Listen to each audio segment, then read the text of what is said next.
I secretly signed up for a top-secret national priority program behind my wife's back. She's a head of a regiment, and at first, she didn't take it seriously.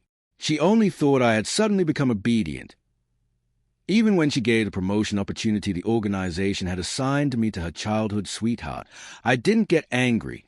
So she said she would transfer the house assigned to me into her childhood sweetheart's name, and that she wanted me to help her raise his child. That I agreed with a smile, though my eyes couldn't help drifting toward the notice in my hand confirming my successful registration. Her brows furrowed.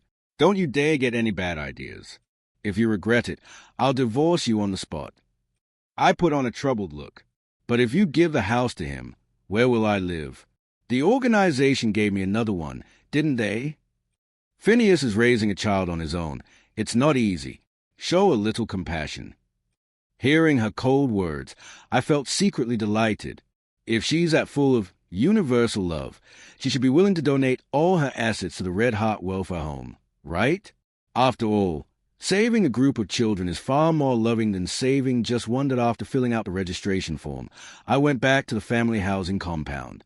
By chance, I caught a glimpse of a scene at the entrance. Freya was pushing a bicycle, accompanying Phineas and his child for a walk.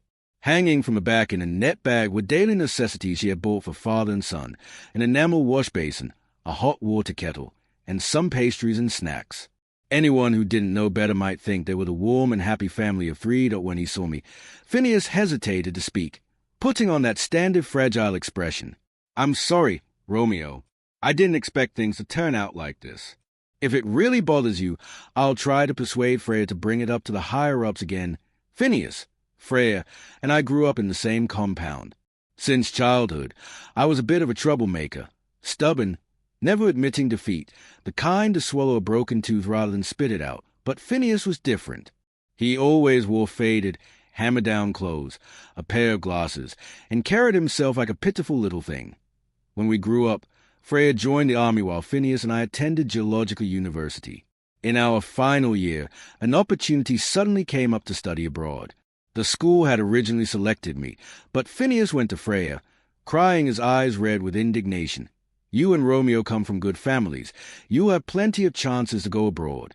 But I'm not the same. I know that if I miss this opportunity, I might never get another shot at success in my life. So Freya came to me, and after a mix of soft words and pressure, she persuaded me to give the opportunity to Phineas. But no one expected that shortly after going abroad, Phineas would marry a foreign woman. After being dumped overnight, Freya fell into deep despair. I was the one who stayed by her side and helped her through it step by step later, under the matchmaking efforts of both our families. She simply went along with it and married me. 5 years later, Phineas's wife cheated on him, and without a visa, he could only return home with his child in tow. From that moment on, my peaceful life with Freya was completely shattered. Before I could say anything, Freya had already frowned. Don't be foolish. This is nothing. She comforted Phineas, saying, You also participated in the oil exploration work. You deserve this as much as anyone. Besides, you're divorced now, raising a child on your own. You need this promotion more than Romeo does. Otherwise, how will you and your son make a living in the future? I work at the grassroots level in oil exploration, eating nothing but pickled vegetables and steamed buns every day, heading into the mountains whenever I get the chance. I endure wind and sun, my body covered in bruises from falls. At the hardest times, I've encountered extreme weather and nearly fallen off a cliff to my death, all to finally locate an oil deposit. And Phineas? He got his position thanks to the studying abroad credentials and Freya slotting him in. Every time we went out for field work, he either had headaches and fevers, or pitifully claimed there was no one to take care of his child. But when Freya submitted a report, she deliberately added Phineas's name and put it before mine. So my achievements became his. The promotion and rewards I had fought so hard for became his too. When I questioned her, Freya frowned impatiently. All you do every day is run up and down the mountains. How hard can that be? And to make her first love feel justified in accepting my gift, she glanced at me with authority and said, Romeo is still young. He'll have plenty of promotion opportunities in the future. Besides, I'm busy with work. He should focus more on taking care of the family. Whether he gets promoted or not doesn't matter to him. Last night, Freya had already issued a harsh warning. If I dared to make a fuss about this and cause even the slightest trouble for Phineas, she'd divorce me. She was certain I'd swallow this humiliation in silence, just like when I gave up the chance to study abroad for Phineas back then. Unfortunately for her, this time, I was giving up on her and choosing myself. When we got home, Freya started packing things up. My back had been injured years ago, during a mission in the mountains with Freya. She nearly stepped into thin air and fell. In order to pull her back, I slammed my waist hard against a rock. Ever since, lying on a hard bed or catching a chill would cause unbearable pain. When we got married, my parents had spent a lot of money to buy me a foam mattress. But Freya didn't hesitate to strip it off, carefully covering it with a clean white cloth. It's cold now, and life is hard for them, especially since Tony is still young and can't stand the cold. Even if we suffer a little, we can't let the child suffer. It was then that I noticed the television in the living room was gone. She had already packed it into a cardboard box, planning to send it to Phineas and his son. Seeing my questioning look, Freya explained again. Tony is young, just a child. Phineas is busy with work and doesn't have much time to play with him. We don't watch that TV anyway, so let's just give it to the boy for entertainment. If our child had lived, he would probably be about Tony's age now. When we first married, Freya had no desire for children at all. Pressured by our parents, she impatiently said we'd wait and see. That child was an accident. Because Freya wasn't sure she wanted it, she wouldn't even let me tell my family. That was the year Phineas returned with his wife, and Freya personally drove the regiment's vehicle to pick them up. Halfway there, we had a car accident. Freya, despite her injuries, immediately pulled Phineas to safety. By the time the regiment got word and rushed over, I was trapped in my seat, covered in blood.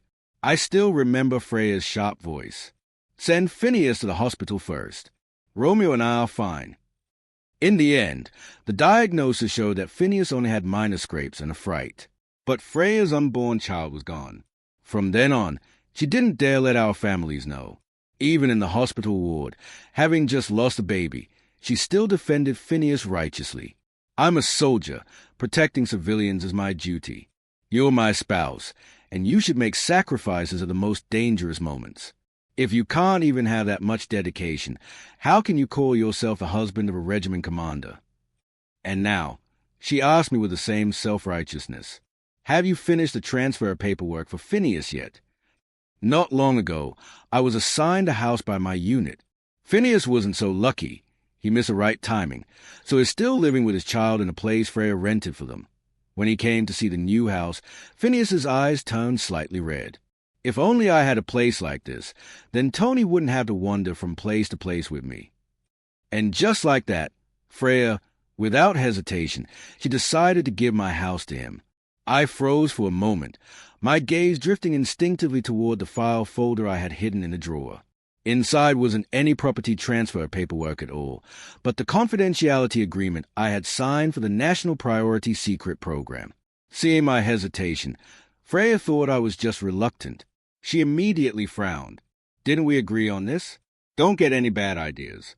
If you dare to go back on it, I'll divorce you on the spot. I put on a troubled look and asked, but if you give the house to him, where will I live? Freya said impatiently, didn't they also give me one? Life isn't easy for Phineas and his son. Show a little compassion. She paused, then added, and when you see Tony in the future, don't always keep that cold face. You'll scare the child. Our child is gone. Can't you treat Phineas's child as our own and take better care of them for me? With that, she turned away, leaving me there while she went into the living room to call a guard to move out the furniture. I quickly stopped her, smiling faintly. It's so late. No need to trouble them, right? I'll take care of it tomorrow, along with the property transfer paperwork. I promise you, and Phineas will get a huge surprise. Early the next morning, Phineas arrived with his son. As soon as he let go, Tony dove into Freya's arms, calling Auntie, Auntie over and over. Phineas smiled faintly. This boy is so spoiled by you, he insists on having you take him to school. Without even looking back, Freya picked up her coat. All right, let me get ready and we'll head out. But Phineas's gaze shifted to me, and he asked hesitantly, Romeo, about the house. I smiled cheerfully. Once Freya signs, I'll sign.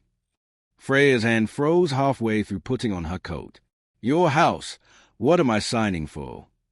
Before I could answer, she snapped, It's just a house. We agreed it would go to Phineas, so what's your problem now? If the house I was given weren't so far from here and inconvenient for taking Tony to school, do you think I'd even want your place? I snorted. Your property certificate has your name on it. If I'm going to live there, I won't feel at ease unless you transfer it to me too. Freya looked at me in disbelief. Romeo, after all these years of marriage, you're really going to haggle with me over this? Of course I would haggle. After all, I had already consulted a lawyer. Even if the house under Freya's name counted as joint marital property, I still couldn't do anything with it without her consent, unless she willingly transferred it to me. I tossed a prepared agreement onto the table. You sign, I sign. Otherwise, forget it. Freya stared at me with a dark, unreadable look, clearly not understanding why I was suddenly pulling this stunt. I felt a bit guilty, because in that stack of documents, along with the property transfer, there was also our divorce agreement. At that moment, Phineas tugged at her sleeve and muttered softly, Freya, Tony's going to be late for school. Freya shot me a cold glare, then finally signed and impatiently threw papers back at me. Get the transfer done by this afternoon. Tomorrow, I'll have Phineas and Tony move in. I narrowed my eyes and smiled. This afternoon? More than enough time for me to pack and disappear. I sold the house and donated everything from the home to the Welfare Institute. While packing, I realized Freya had secretly bought quite a few nice things for that father and son, clothes, toys, and children's comic books for Tony. The kids at the Welfare Institute would probably be happy to see them too. I also left Freya 3 things. First, our divorce agreement. Second, the certificate proving I had donated my assets to the Welfare Institute. Third, the report I submitted to the organization accusing Freya Lynn of abusing her position for personal gain and allowing Phineas to claim my achievements. As I was leaving with my luggage, I got a call from Freya's parents, pressuring me yet again to have children.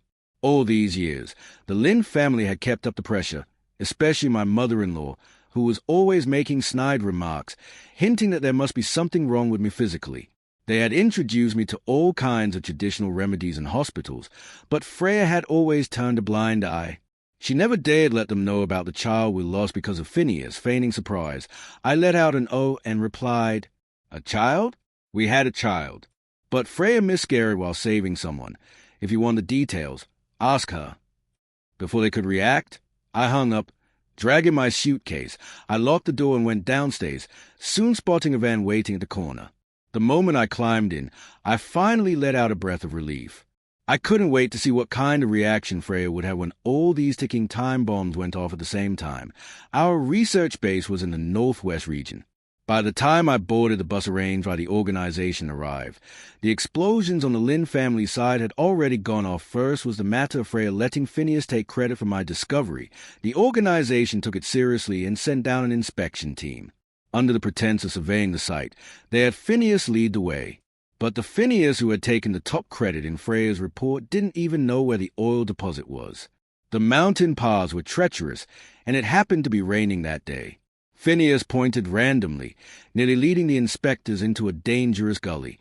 Under the strange and reproachful stares of the group, Phineas was nearly in tears, and even Freya was too embarrassed to say anything. My colleague spoke up for me. That oil deposit was clearly discovered by Romeo. What does it have to do with Phineas? He spends all his time around his kid. Every time there's a mission, it's either the child's got a fever or a stomachache. He's never even climbed a mountain once. Where would he have discovered an oil deposit? Does he not know his own abilities?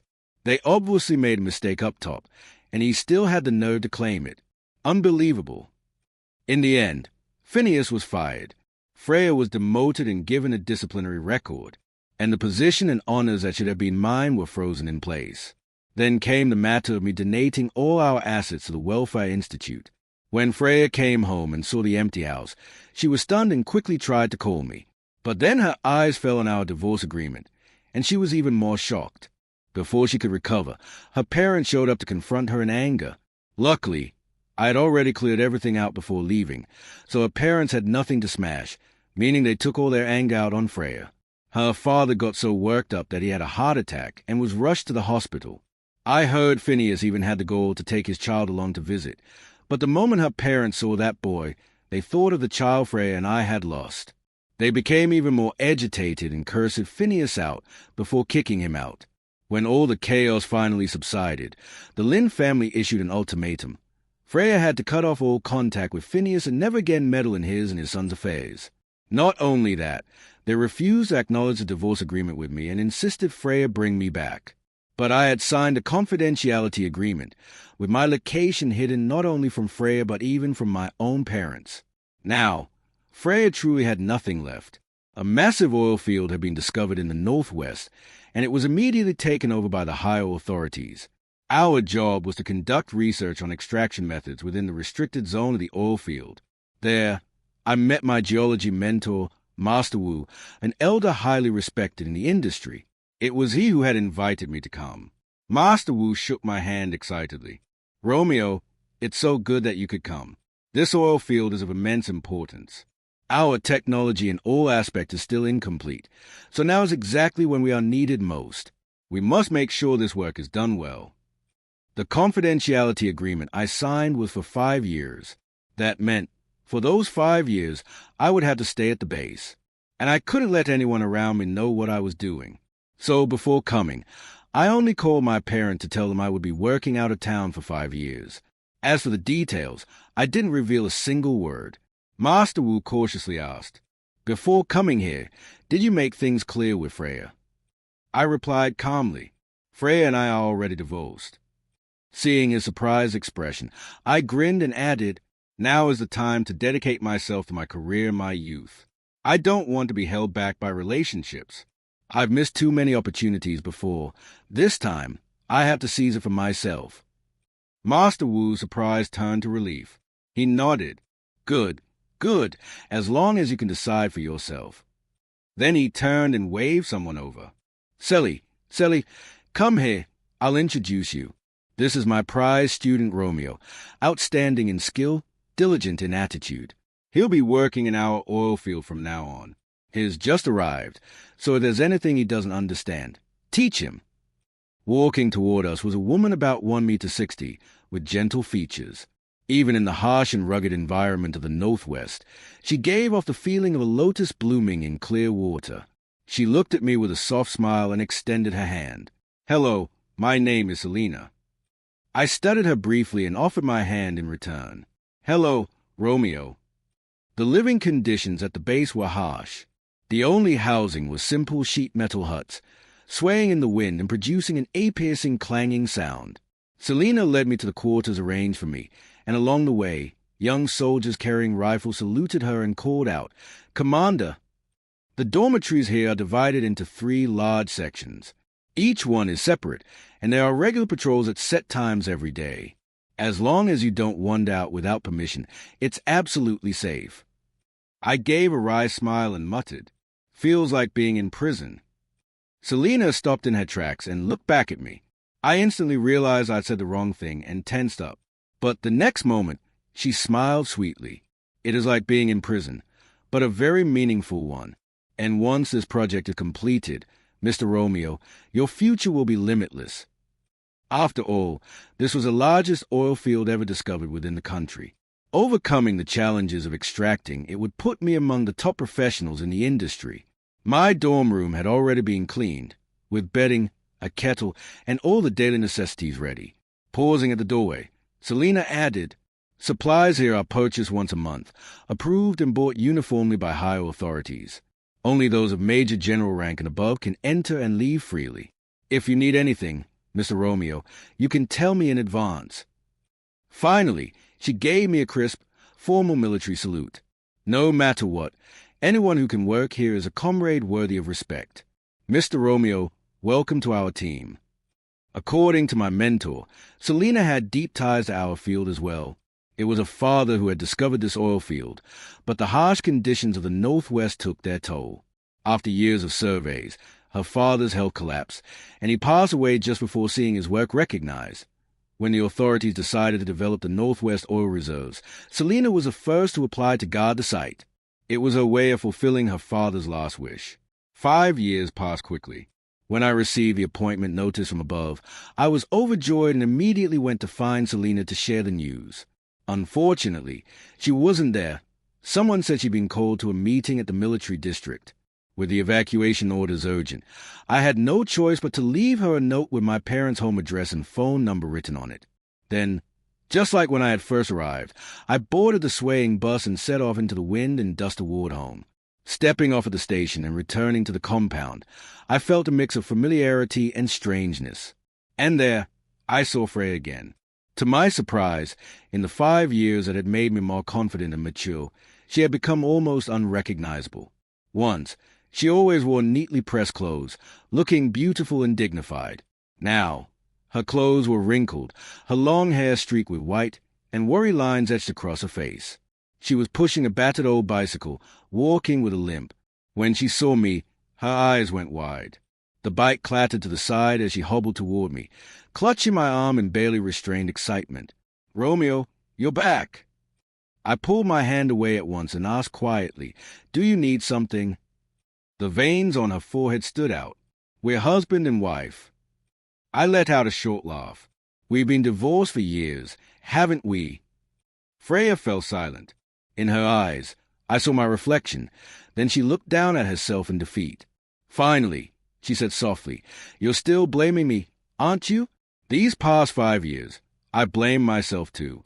It was my foolishness that drove you away, and hurt Phineas as well." She met my eyes again, her own growing misty. "I admit I neglected your feelings when I was taking care of Phineas. After you left, I searched everywhere you might have gone but never found a trace of you. That's when I realized I might truly lose you. And that's when I discovered my life can't be without you." Freya had indeed had a rough few years. But that was none of my concern. Of course, all for the sake of her precious first love. Tony had gone playing near a nearby reservoir and accidentally fallen in. Freya lost a leg saving him. Although she was officially commended afterward, she could no longer serve in the army and had to be transferred to civilian life. It was the Lin family who pulled strings through their old comrades to arrange a cushy desk job for her. I pulled a faint smile. Back then, you spent your money, your energy, and even your house to take care of them. Now you've lost a leg to save his son. I'm sure Phineas will be grateful and take good care of you." Freya's mouth opened, but her eyes dimmed. She asked softly, "You still won't forgive me, will you?" I replied bluntly, "Freya, in the adult world there's no such thing as forgive or not forgive. There's only moving on or not moving on. Our debts to each other were settled 5 years ago when I left the divorce agreement behind and walked away." Her eyes welled up again as she trembled. "But I don't accept it. I never signed that agreement willingly. You say it's over, but what do these 5 years of me looking for you mean? What do they count for?" I cut straight to the point. "The only reason you came looking for me, the only reason you think you can't live without me, is because the past 5 years haven't gone your way.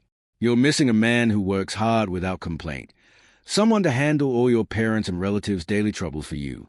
You haven't reflected at all on what you did. You just want, at any cost, to keep me around and go back to the way things were. But the problem is, you're still the same you. I, however, am no longer the man I once was." I paused, raised a brow, and gave a cold chuckle. "You asked me what your 5 years of looking for me count for? I'd say they count for nothing more than you having too much time on your hands." Freya still refused to give up. She even pulled strings through her parents, showing up at my parents' home with the whole family in tow. With the Mid-Autumn Festival just around the corner, they came carrying fruit and mooncakes, saying all sorts of nice things about family reunions and togetherness. My mother couldn't stand it anymore. She went to answer the phone, then raised her voice to call out, "Romeo, there's a young lady named Selina calling for you. She says she's your friend." At once, I thought of Selina. I quickly got up to take the call, and sure enough, I heard her long-missed voice. Selina said she'd been transferred to, now working in the provincial district. She happened to be passing through our area and wanted to visit. I smiled. "All right, give me the address. I'll come pick you up." Hearing I had a friend coming, my father, cornered by the Lynn family's persistence, used the excuse of accompanying me out the door to make a quick escape. By the time we came back with Selena, Freya and her parents were still camped in the living room. When Freya saw Selena, her eyes froze for a moment. She watched us together with a thoughtful expression that I introduced Selena to my parents, explaining how much she had helped me during my years at the base Dunham parents, seeing how well-mannered and graceful she was, and hearing she was transferring to work in the provincial district, looked as if they liked nothing better than to set up a shrine for her at home. By comparison, the Freya family's presence was almost humiliating for them before lunch had even been served. The Lynn family found an excuse to leave in a hurry that night. My mother came to me in a conspiratorial tone. "What's your relationship with Selena?" I rolled my eyes. "Just colleagues from the base. What could it be? Don't overthink it." But my mother put on a knowing look. "I can see it in your eyes. You too aren't so innocent. Selena's a good girl, well-educated, well-mannered, knows her boundaries. Not like Freya. From the start, when you two were going to get married, I didn't approve. But your father insisted, saying she grew up in the same compound and we knew her well. Freya never liked me back then, so she never bothered to put on a good face for my parents, always indifferent and impatient whenever she came by. I used to be good at lying to myself, thinking that as long as I could be with Freya, it would be enough. But now I finally understood. Without her, I could live an even better life. My life had never needed Freya in it. In a rare move, Phineas came to see me, inviting me to a meal. Over dinner, he kept trying to play matchmaker between me and Freya, saying things like, "Freya's been thinking about you all these years. After you left, she practically lost her mind looking for you. No one could talk her down. Was there some misunderstanding between us back then?" Then he put on that faux considerate act again. Really, Freya only took care of me because life was hard for me and my son. I couldn't be bothered with small talk. I let out a short, derisive laugh. "Oh, so now that Freya has nothing left, career ruined, leg gone, you want to hand her back to me, is that it?" Phineas froze, his face darkening. He hesitated. Actually, Freya and I were just... I cut him off. "Spare me, Phineas. We're both old foxes. Don't try to play innocent. Do ordinary friends have someone's ex-wife constantly looking after their kid? Do ordinary friends feel no shame about taking credit that belongs to someone else, or about wanting the house that's mine? You've always known exactly what you wanted, and now that Freya no longer has it, you want to ditch her as soon as possible. What's the matter? Already got a new target." His gaze turned dark and sullen. Without warning, he grabbed the glass in front of him, ready to throw it in my face. But in the next moment, a slender, fair hand caught his arm that I looked up, startled. "What are you doing here?" Seeing Selena with several security officers behind her, Phineas's face shifted, and he quickly pulled his arm back.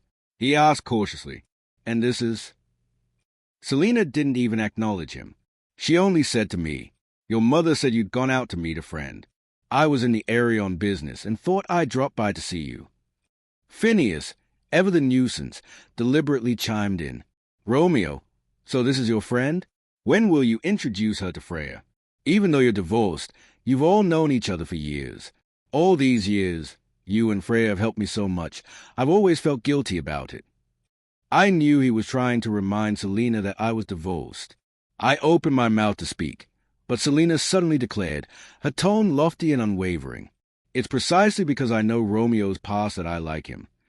Her gentle demeanor was gone, replaced by a cold, sharp gaze that made Phineas shrink with shame. "You don't need to probe with your little hints. If you truly feel guilty, then apologize to Romeo. Now." When Phineas realized his attempt to sow discord had backfired, leaving him humiliated, he slunk out of our sight.as for me. Even after Selena led me out to the restaurant, my mind was buzzing. Selena liked me. She actually liked me.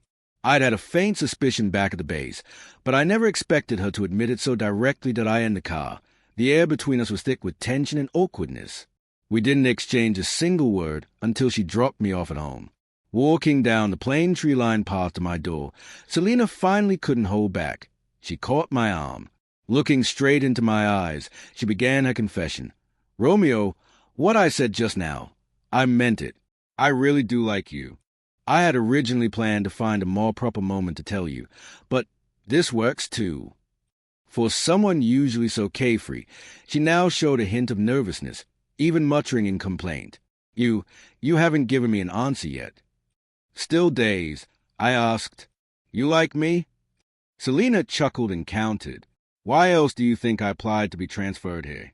Then she asked, "And do you like me?" I smiled, pulled her into my arms, and shot the question back at her. "Why else do you think I left you my address and contact information?" As we embraced, I happened to spot Freya's figure. She was carrying a net bag containing a few pomegranates and salted duck eggs, probably a little gift to curry favor with my family. But instead, she had stumbled upon the scene of Selina and me sealing our relationship, Selina, and I turned toward her, and only then did she school her heartbroken expression, holding out the net bag. "My mother pickled these. She said you liked them, so I brought some over. I found it amusing and asked quietly, 'You didn't know I'm allergic to eggs? In all the years we've known each other, have you ever seen me eat duck eggs? And you say I like them.'" Freya flushed with embarrassment, fumbling out, "Sorry, I must be bothering you." She limped away, and I knew she would probably never come looking for me again that I married Selina. My parents bustled about happily with the wedding preparations, and relatives and friends all came to share in the joy Freya didn't come. Out of old acquaintance, her parents sent a small cash gift through someone else. My mother snorted, tossed a red envelope onto the table, and complained, "What's the point of sending money now? Trying to jinx the day." She'd also heard a piece of gossip from the neighborhood busybodies. Phineas's foreign wife had gone bankrupt and slunk back to the country to find him and their son. Then Phineas remarried that same wife who had cheated on him. After all those years Freya spent fawning over him, she ended up with nothing, losing both the man and the game. Even Tony, the boy who used to cling to her, calling Auntie with sweet lips, now avoided her when he saw her Freya become a laughingstock, and the Lynn elders could no longer hold their heads high among relatives, and friend at my mother gloated, "Serves her right. Blind and foolish. Too late for regrets now." I gave a helpless smile and patted her hand. "All right, what's past is past. Let's not worry about her. As long as we live our own life well, that's all that matters." Outside, Selina was already coming in with the bridesmaids, surrounded by a lively chorus of cheers. Looking at my new bride, my mother's eyes curved into slits of joy. That's right, out with the old, in with the new. If not for her leaving, we wouldn't have today. Sitting in the wedding car, passing through familiar streets, I happened to catch sight of Freya. She stood in rags beneath a plane tree by the bridge, watching me from afar. When our eyes met, she froze for a moment, then turned away as if ashamed to be seen once. I had stood on that same bridge, waiting for her to come home. But every time, what I saw was either her indifference or her sharing warm, happy moments with Phineas and his son now. At last, it was her turn to watch me let a warm hand clasp mine, and Selina's concerned voice sounded by my aid. "What's wrong?" I came back to myself and smiled happily. "Nothing. My life had once stumbled here, risen here, begun here, and even ended here. Now, holding the hand of the woman I love most, it was time to set sail again. As for Freya, I would probably never see her again in this lifetime.